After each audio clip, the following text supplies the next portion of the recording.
Hello friends, आज हम आप लोगों के समक्ष एक ऐसे औषधीय पौधे के बारे में बताने जा रहे हैं जो कि बात रोग के समाधान में प्रमुख स्थान रखता है। तो आज आप ये जो पौधा देख रहे हैं, आप अपने समक्ष ये देख रहे हैं, ये आप पहचान ही रहे होंगे। ये देखिए, एरंड का पौधा है। एरंडी का पौधा जो आप देखते हैं, ये देखिए, ये एरंडी का पौधा है।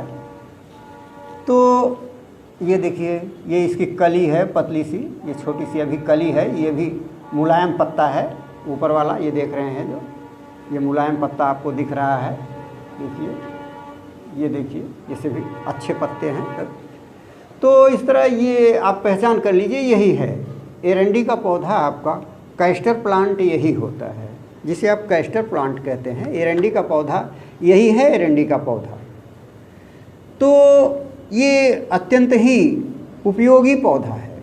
औषधियों में इसके जड़, पत्ते, फल, फूल, तना सभी का उपयोग होता है और बहुतायत से होता है। आयुर्वेद के क्षेत्र में ये वातनाशक औषधियों में सर्वप्रथम स्थान रखता है। तो ये अगर हम इसके गुणों की चर्चा करें तो ये एंटीसेप्टिक, एंटीबैक्टीरियल, एंटीफंगल और एंटी इन्फ्लेमेटरी गुण युक्त होता है। बहुत ही उत्तम आयुर्वेदिक औषधि है ये।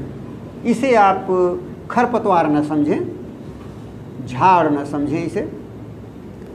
तो आप देखेंगे कि इसका उपयोग लगभग हर प्रकार की बीमारी में हो जाता है, किया जाता है। ये सर्वोत्तम वातनाशक, शरीर के किसी भी भाग में गांठ हो उसको नष्ट करने वाला, रक्त को शुद्ध करने वाला, और जॉन्डिस जिसे आप कामला के नाम से जानते हैं, उसको नष्ट करने में बहुत इसका अद्वितीय काम है। सूजन को बहुत उत्तम ढंग से नष्ट करता है, बहुत जल्दी सूजन को ख़त्म करता है ये। और मवाद युक्त फोड़े फुंसी हों, घाव हों, इन पर ये बहुत अच्छा काम करता है। इनको सुखाता है बहुत जल्दी ये। तो बहुत उत्तम ये वातनाशक औषधि है और ये विभिन्न रोगों पर भी काम करती है। तो अब हम चलते हैं, इसके उपयोग के बारे में बताएंगे। तो सर्वप्रथम हम वात रोग में अगर इसका उपयोग करते हैं तो कैसे करेंगे, ये हमें देखना है कि हम इसका उपयोग करेंगे तो किस प्रकार करेंगे। इसके पत्ते का उपयोग करेंगे या जड़ का उपयोग करेंगे या फल का उपयोग करेंगे, उसको अब हम बताएंगे आपको। तो सबसे पहले हम जोड़ों के दर्द व घुटने के दर्द के बारे में बताएंगे। तो अगर आपकी घुटने में दर्द है, सूजन है, काफ़ी सूजन है और दर्द है, सूजन तभी आती है जब आपको दर्द बढ़ जाती है। घुटने में दर्द जब आपको बढ़ जाएगी तभी सूजन आएगी।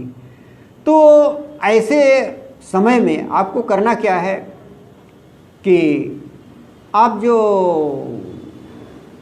इसकी पत्तियां देख रहे हैं, ये देख रहे हैं, इसकी पत्तियों को गर्म करके आपको घुटने पर, जहां आपको भयंकर दर्द है, सूजन है, वहाँ पर ऐसे नहीं बांधना है, बल्कि वैसे भी आप बांध सकते हैं। कोई वातनाशक तेल, वातनाशक कोई भी तेल आप घुटने पर लगाएं और घुटने पर लगाने के पश्चात आप उस पर ये एरंडी का पत्ता जो आप देख रहे हैं, इसको आप गर्म करके उस पर आप बांधिए।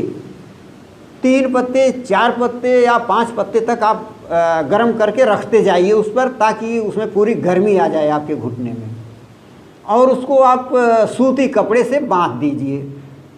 देखिए, रात बीतते बीतते सुबह होते होते आपको घुटने का दर्द बिल्कुल छू मंतर हो जाएगा। इतना अच्छा इसका रिस्पांस है। तो आप घुटने के दर्द से बिल्कुल राहत पा जाएंगे अगर इसका प्रयोग करेंगे, और सूजन भी इससे जाती रहेगी। हाँ, इसको ऐसा है कि एक खुराक या 2 खुराक से आराम नहीं होना है। आप 1 आध हफ्ते 10 दिन जैसी आपकी समस्या हो, अगर काफ़ी दिन का है तो आपको महीने भी बांधना पड़ेगा। महीने, 1.5 महीने, 2 महीने तक आप बांधें। आपका क्या जाता है बांधने में? रात को आप बांधिए, दिन में ना बांधिए। दिन में अगर आप नहीं बांध सकते हैं तो आप केवल रात में बांधिए, फिर आप देखिए बहुत उत्तम प्रभाव इसका होगा। और वैसे केवल पत्ता न बांध के आप उसमें हल्दी है और ओनियन, जिसे आप प्याज कहते हैं, उसे भी आप मिला लीजिए। और ये आप उसमें सफ़ेद तिल मिला लीजिए, और उसमें आप ये हड़जोड़ होता है, अस्थि संहार के नाम से जानते हैं, उस सब पीस करके उसे पेस्ट बना लीजिए। और उसको सरसों के तेल में आप उसको हल्का सा पकाइए, चलाते रहिए बराबर आंच पर, किसी बर्तन में रख कर उसको आप गर्म कर लीजिए। गर्म करके हल्का गुनगुना गर्म रहे, बहुत ज़्यादा गर्म ना हो, ताकि आपके घुटने पर आराम से वो रखा जा सके, आप उसे बर्दाश्त कर सकें उसकी गर्मी। तो उस तरह आप रखिए, और इसके बाद अब घुटने पर आप उसको रखिए। उसके ऊपर से कोई रुई का फाहा आप लगा दीजिए, और उसके ऊपर से आप एरंड का पत्ता वही गरमा करके आप गरम करके उस पर 4-5 पत्ता बांध करके रख करके, और उसको कपड़े से, सूती कपड़े से आप बांध दीजिए। देखिए बहुत उत्तम इसका रिस्पांस आपको मिलेगा। बहुत जल्दी आपके घुटने का दर्द या कहीं भी आपके जोड़ में दर्द हो, वहाँ पर बांधिए, बहुत उत्तम इसका रिस्पांस आपको मिलेगा। अब हम इसके अगले उपयोग की तरफ चलते हैं। तो देखते हैं कि ये पेट को साफ़ करने में बड़ा अच्छा काम करता है। तो इसके लिए हम क्या करते हैं कि इसका तेल, जो आप कैस्टर ऑयल के नाम से जानते हैं, इसके तेल को हम कैस्टर ऑयल के नाम से जानते हैं। ये आपको दवा की दुकान पर आराम से मिल जाएगा। कैस्टर ऑयल आप किसी भी दवा की दुकान पर इसे आराम से पा सकते हैं। तो इसे आप दवा की दुकान से ले लीजिए। और हाँ, देखिए इसका प्रयोग आप थोड़ा सूझबूझ के साथ कीजिएगा, क्योंकि ये जितना ही लाभ करता है उतना ही ये हानि भी कर सकता है अगर मात्रा अधिक हो जाएगी तो। ये विरेचक औषधियों में भी बहुत उत्तम होता है। विरेचक, ये विरेचन का कार्य, अर्थात ये पेट को बहुत अच्छी तरह साफ करता है।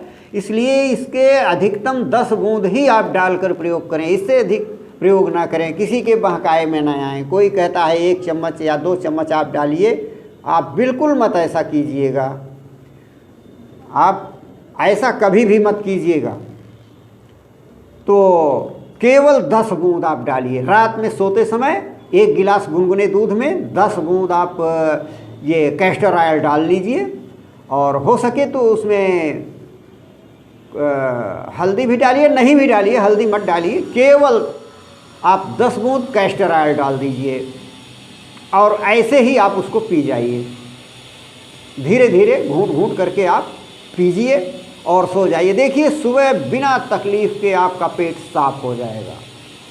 हो सकता है 1 बार के बजाय 2 बार आपको जाना पड़े, इससे आप घबराएंगे नहीं, कारण कि ये कोई वैसी औषधि नहीं है।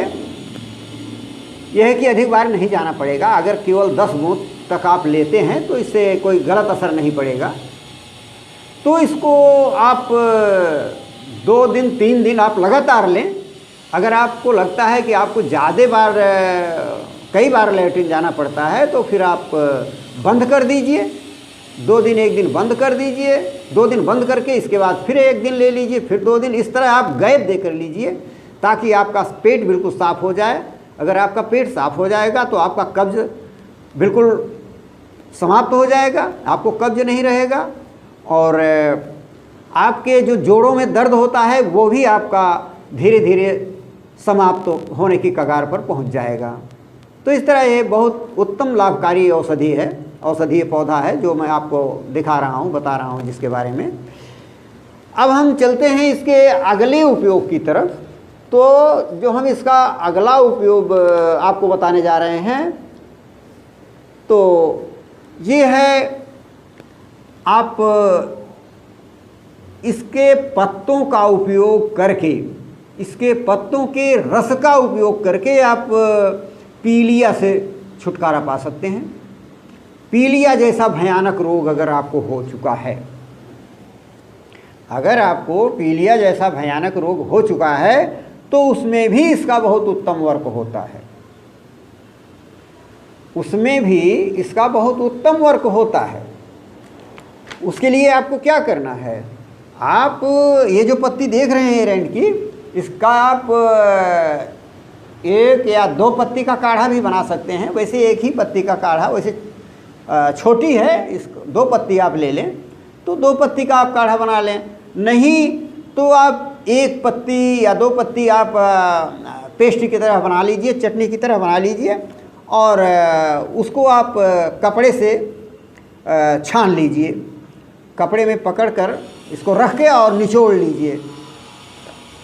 उसका 1 चम्मच, अधिक नहीं, 1 चम्मच रस सुबह खाली पेट आप ले लीजिए। बस 1 चम्मच रस सुबह खाली पेट ले लीजिए, उसमें आपको कुछ नहीं डालना है।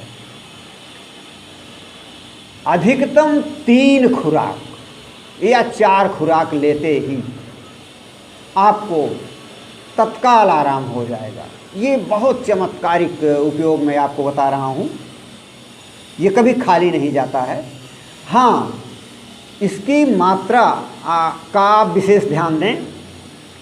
मात्रा का ध्यान इसलिए आपको देना है कि ये जितनी ही उत्तम औषधि है उतना ही ये नुकसान भी पहुंचा सकती है अगर मात्रा अधिक हो गई तो इसलिए आप मात्रा का अवश्य ध्यान दें। अवस्था और बल के अनुसार मात्रा को आप घटा बढ़ा भी सकते हैं, ये आपके ऊपर निर्भर करता है। तो इस तरह आप मात्रा का अवश्य ध्यान दें, तभी आपको इसका समुचित लाभ मिल पाएगा। तो और हाँ, इसका हम एक आपको बड़ा आश्चर्यजनक लाभ बताने जा रहे हैं। वो है बिच्छू के डंक मारने पर। अगर बिच्छू आपके कहीं भी किसी भी अंग में डंक मार देता है तो ऐसी स्थिति में आप इसका बहुत उत्तम उपयोग करके लाभ उठा सकते हैं। ये देख रहे हैं, जो इसकी मुलायम पत्ती देख रहे हैं, ये एकदम ऊपर वाली कली के पास वाली ये कली वाला पत्ता है। तो इसको आप न नुकसान करें तो ये आप कली के पास वाला पत्ता आप ले लेंगे और ये पत्ता आप ऐसे हाथ में, ऐसे हथेली में रख कर इसको आप ऐसे ऐसे करके ऐसे करेंगे तो इससे रस निकलेगा। तो ऐसे आप हथेली में रख कर इसको रगड़ करके और ऐसे चुटकी से, ऐसे चुटकी से आप इसको पकड़िए और इसका रस कान में डालेंगे आप। हाँ, तो किस कान में डालना है? जिस तरह आप बिच्छू ने आपके अंग में डंक मारा है उसके दूसरे बगल, जिस कान की तरफ वाले भाग में बिच्छू ने डंक मारा है आपके शरीर में, उसके दूसरे भाग वाले कान में आप ये रस 2 बूंद से 4 बूंद तक आप टपका सकते हैं। 2 बूंद से 4 बूंद तक आप टपकाएं, कुछ देर तक कान में रहने दें, इसके बाद आप गिरा दें। यह क्रिया आप 2 बार से 3 बार करें, देखेंगे 10 से 15 मिनट बीतते बीतते बहुत आश्चर्यजनक लाभ आपको दिखेगा। आपका वो बिच्छू का दर्द बिल्कुल छू मंतर हो जाएगा। ऐसा ये अनुभविक योग मैं आपको बता रहा हूँ। इसका आप अवश्य प्रयोग करें, इसका लाभ उठाएं और अपने साथियों में भी शेयर करें। और अगर आप पहली बार देख रहे हैं तो इसे आप लाइक और सब्सक्राइब भी अवश्य करें। धन्यवाद।